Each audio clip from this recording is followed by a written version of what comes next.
Hello and good day, Michelle. Welcome back to Maison de Chatillon. And if you are new here, I make videos that delve into the topics regarding the lost art of elegance. I apologize if I'm shiny today. It's 100 degrees and of course I do not have air conditioning. Yes, just prepping myself for when I move to the East Coast. In today's video, we are going to be discussing why you must respect men. Now tell me why when you heard that title, you got tense and you clenched a little bit. Why? Respecting men, that's not a bad thing. Why are you programmed to feel offended and triggered when you hear that? And before we begin, I'd ask all you new beautiful people who are watching to subscribe to my channel and have a little bit of faith, and I won't disappoint you. I do have a Patreon page. The link is down below. I post once in a while just updates and more personal stuff on there, but really the purpose is if somebody wants to show me a little extra love. But just subscribing here is more than enough, and I thank you all. As women, it is pretty safe to assume that you have all been hurt by many people in your lifetime. But I have to say, one of the most prominent type of person to hurt us is a man that we respect. And this type of hurt is so specific and it can really change you. As a little girl, when you are hurt, there is nobody's arms that you want to run to more than your father. But when your king, your protector, inflicts pain on you, it can scar you for life. And those arms that you ran to feel protected, they really don't look the same anymore. Whether your father abandoned your family, cheated on your mother, or emotionally abused her in front of you, unfortunately, these things will frame your image of men in your heart and your mind. And your future choices and your assumptions will really subconsciously be based off of this image. Did you know that left untreated, these wounds caused by your father will actually set your expectations and your beliefs about men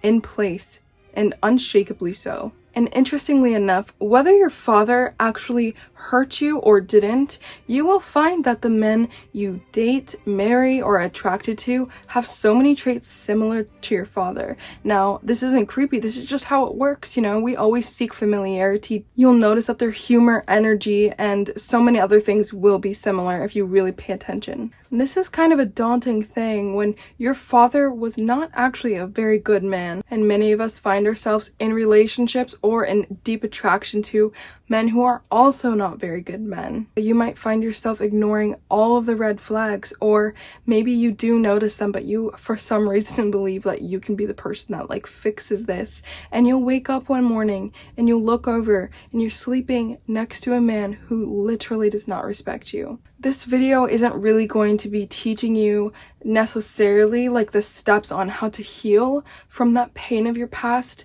but really it's going to help you recognize that you have that wound from your father. And when you recognize it, as cliche as it sounds, admitting it is the first step. When you rub the sleep from your eyes and you shake off your slumber, it will be amazing the kind of things you begin to pick up on and notice. Something I want to point out is that I'm not blaming you women for getting into relationships with men that are not great, because I know exactly what it's like when the person that you are entrusting with your heart flips a switch on you, okay, and goes from being just incredibly loving and affectionate and complimentary and just perfect, right? Flips a switch and they're so beyond mean to you, you don't even believe what you're hearing or seeing. And so kind of in a way you condone it because you're like, wow, they must have been really having an off day. But then you'll find as soon as that starts happening and that flip is switched the first time, it will happen closer and close together. You might even find yourself in violent situations.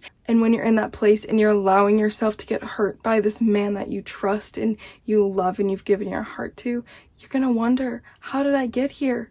Okay, but it starts at the beginning. It starts from the relationship you had with your father. With the popularization of third wave feminism, I've noticed, and I think a lot of us have started to notice, that this movement, even though its claim is equality between men and women, you will find that this movement is actually backed by a lot of negative energy, okay? A lot of bitterness, spite, and dishonor. Personally, I find it sad to watch because I understand the mindset where people are pack animals and whatever the majority is telling you is the right thing, you want to fit in. You don't want to be ostracized, you know, but also it feels so valid at the same time because maybe you were hurt by your father and then it led you to relationships where the men hurt you and you're like, you know what, we need to really chop down men from their pedestal in order to make right what happened to me in the past. Despite the many men who have grown up to be disappointments with their God-given roles of leaders and protectors to us, approaching your life with the bitter, self-destructive attitude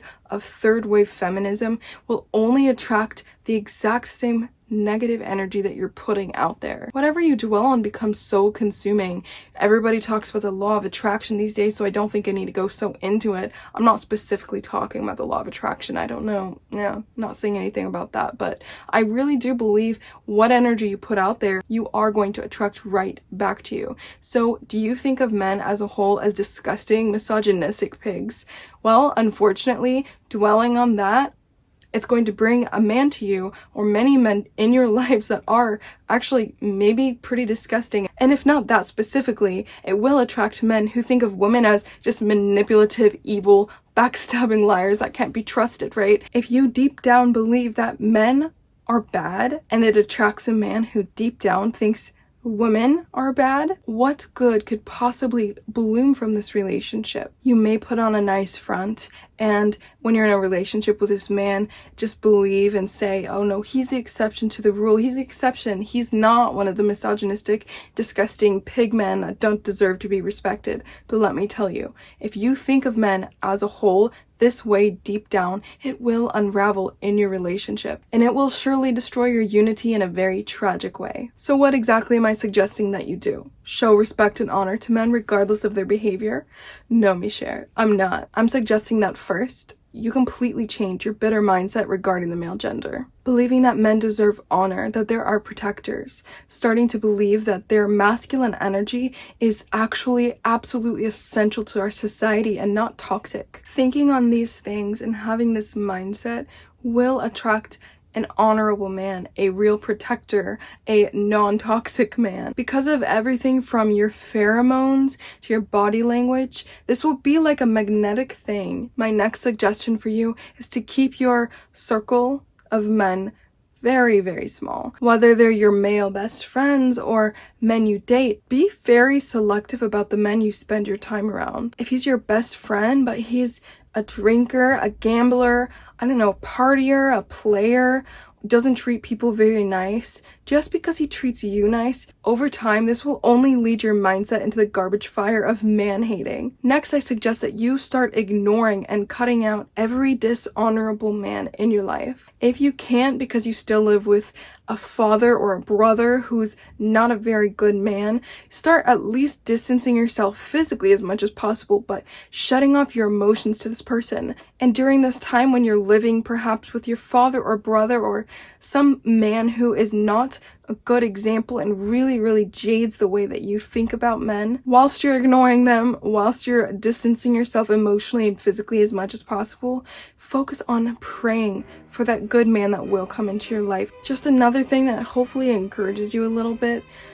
Listen, you only need one good man, and please don't panic that you haven't found this man yet. Whether you're 20 years old, you're 40, or you're 50, it doesn't matter. This mindset will bring this good man to you. Please don't post yourself online and dating apps like a personal ad. In the meantime, stay focused on your goals. Stay focused on your good friends. You might be deep in the trenches of hating men because of the pain of your past. My advice to you would be fake it until you become it. You might just have to write it down and speak this out loud to yourself often. That you believe that men are beautiful, that they are fearfully and wonderfully made, that you will be with a worthy man one day and you will respect him. That's what I did, and it works. So, I love you all, mes chers. Thank you so much for watching today. Subscribe if you want to, and yeah, I'll see you in the next video.